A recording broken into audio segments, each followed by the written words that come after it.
BB ન્યૂઝમાં આપનું સ્વાગત છે। હું છું અજીત ઝુબેલવાલા। સમાચારમાં વાત કરીએ તો વડોદરા શહેરના સિટી પોલીસ સ્ટેશન ખાતે શાંતિ સમિતિની મીટિંગનું આયોજન કરવામાં આવ્યું હતું। તારીખ 16 ઈદે મિલાદુન નબી અને 17મીએ ગણપતિ ચતુર્થીને લઈ શહેરમાં કોઈ અનિચ્છનીય બનાવો ન બને તેને લઈ આજે સિટી પોલીસ સ્ટેશન ખાતે શાંતિ સમિતિની બેઠક યોજાઈ હતી, જેમાં એસીપી શ્રી ભોજાની સાહેબની આગેવાનીમાં મીટિંગનું આયોજન કરવામાં આવ્યું હતું, જેમાં હિન્દુ મુસ્લિમ સમાજના આગેવાનોની ઉપસ્થિતિમાં મીટિંગનું આયોજન કરવામાં આવ્યું હતું। રિપોર્ટ અઝીઝ ઝુબેલવાલા। ધાર્મિક એવા શ્રી દિનેશભાઈ મજમુદારને આપણે 1 મિનિટ માટે શ્રદ્ધાંજલિ અર્પણ કરીશ। શાંતિ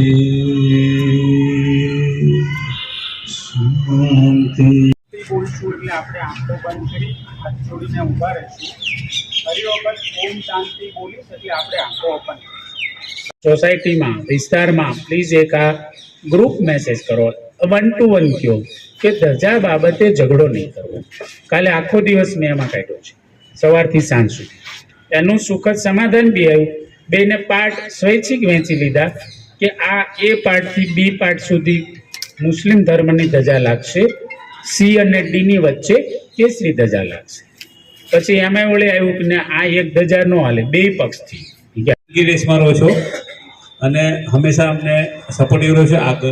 આગળ પણ ઘણા તહેવાર શાંતિથી કોઈ પણ અનિશ્ચયને બનાવ વગર હર્ષોલ્લાસથી અલગ અલગ સૂચનો પણ આવ્યા છે આપના તરફથી પણ કઈ સૂચનાઓ અને સામે શું માંગણી હતી? જી, આપ સૌ જાણો છો આગામી દિવસોમાં ઈદે મિલાદનો મુસ્લિમ સંપ્રદાયનો ધર્મનો એક ધાર્મિક તહેવાર આવે છે। એ જ રીતે હિન્દુ ધર્મનો ગણેશ ઉત્સવ સાથે સાથે આવે છે। 16 સપ્ટેમ્બરના ઈદે મિલાદના જુલુસ છે અને 17 સપ્ટેમ્બરના ગણપતિ વિસર્જનનો તહેવાર છે। આજરોજ શાંતિ સમિતિની મિટિંગ માનનીય પોલીસ કમિશનર શ્રી તથા અધિક અને જોઈન્ટ પોલીસ કમિશનર શ્રીના આદેશથી એક મિટિંગનું આયોજન કરેલું છે, જેમાં ખાસ કરીને હિન્દુ અને મુસ્લિમ વર્ગના બંને કમ્યુનિટીના આગેવાનો શાંતિ સમિતિના સભ્યોની હાજરી રહેલી છે અને અરસપરસ આ તહેવારને કઈ રીતે સુખી સંપન્ન વિના વિઘ્ને નિર્વિઘ્ને પસાર થઈ શકે અને શાંતિનો માહોલ વડોદરા શહેર અને તે થકી પૂરું ગુજરાત અને હિન્દુસ્તાનમાં આમની એક લો એન્ડ ઓર્ડર અને શાંતિનો માહોલ જળવાઈ રહે એવા પ્રયાસો કરવામાં આવેલા છે। નાઇટમાં હોમગાર્ડની પણ કઈ માંગણી કરવામાં? બિલકુલ, નાઇટમાં હોમગાર્ડ એટલા માટે પોલીસ ફોર્સમાં જે સંખ્યા ઘટે છે તેને સરભર કરવા માટે હોમગાર્ડને તૈનાત કરવામાં આવેલી છે, જે દરેક પંડાલ ઉપર પોલીસ અથવા હોમગાર્ડની હાજરી રહેશે,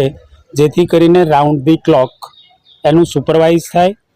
ગણેશજીની સ્થાપના કરનાર આયોજકો પણ પોતાના સ્વયંસેવકો રાખનાર છે।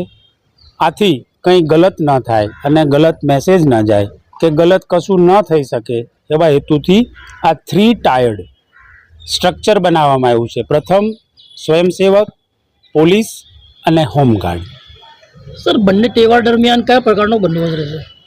બિલકુલ, આપ જાણો છો કે કંઈ ઘટના ન બને એવા ગોલ સાથે, એવા ધ્યેય સાથે રોડ બંદોબસ્ત, deep point, double deep point, ધાબા પોઈન્ટ, એસઆરપી, હોમગાર્ડ, સ્થાનિક police, PCB, DCB, SOG, bike patrolling, ઘોડેસવારી, મોબાઈલ પેટ્રોલિંગ, સી ટીમ અને આ સિવાય પણ અમારા એક ખાનગી માર્કરો રાખવામાં આવેલા છે માનનીય સીપી સરના આદેશથી, જે આપને પ્રથમ દ્રષ્ટિએ ખબર નહીં પડે કે આ પોલીસ છે કે પબ્લિક છે। જે ખાનગી માર્કરો દ્વારા અમારી પાસે ટોપ ટુ બોટમ ઇનપુટ્સ મેળવવામાં આવનાર છે। ઈદે મિલાદને વહેલી સવારે આતશબાજી પણ થાય છે, તો સવારમાં પોલીસ પ્રોટેક્શન હશે સાહેબ? બિલકુલ આતશબાજી વત્તા ડીજે, જુલુસ આ બધાને ધ્યાનમાં રાખી સમયસર પોલીસનું ડિપ્લોયમેન્ટ અવશ્ય કરવામાં આવનાર છે। ઈદે મિલાદ અને ગણપતિને લઈ આજે શાંતિ સમિતિની બેઠક યોજવામાં આવી હતી, કયા પ્રકારના નિર્ણયો લેવામાં આવ્યા અહીંયા? અત્રે એસીપી સાહેબ અને પીઆઈ સિટી સાહેબ અહીંયા મિટિંગ બોલાવી છે અને દરેક સમાજના સજ્જનો નાગરિકો અહીંયા હાજર થયા છે. આજે તહેવાર છે, વિસર્જન છે, એટલે સારી રીતે પસાર થાય એ માટે અહીંયા મિટિંગ કરવામાં આવી છે અને મિટિંગના અંદર નિર્ણય લેવામાં આવ્યો છે દરેક સમાજે કે પોતપોતાના વિસ્તારના અંદર દરેક વ્યક્તિઓ પોતાનો વિસ્તાર સંભાળશે અને અનિચ્છનીય બનાવ ન બને એનો ખાસ ધ્યાન રાખશે. આપનો પરિચય.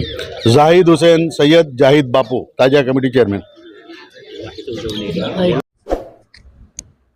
જો તમે આ વિડીયો ફેસબુક પર જોઈ રહ્યા છો તો લાઈક અને ફોલો કરો અને યુટ્યુબ પર જોઈ રહ્યા છો તો અમારી ચેનલ બીબી ન્યૂઝને સબસ્ક્રાઇબ કરો.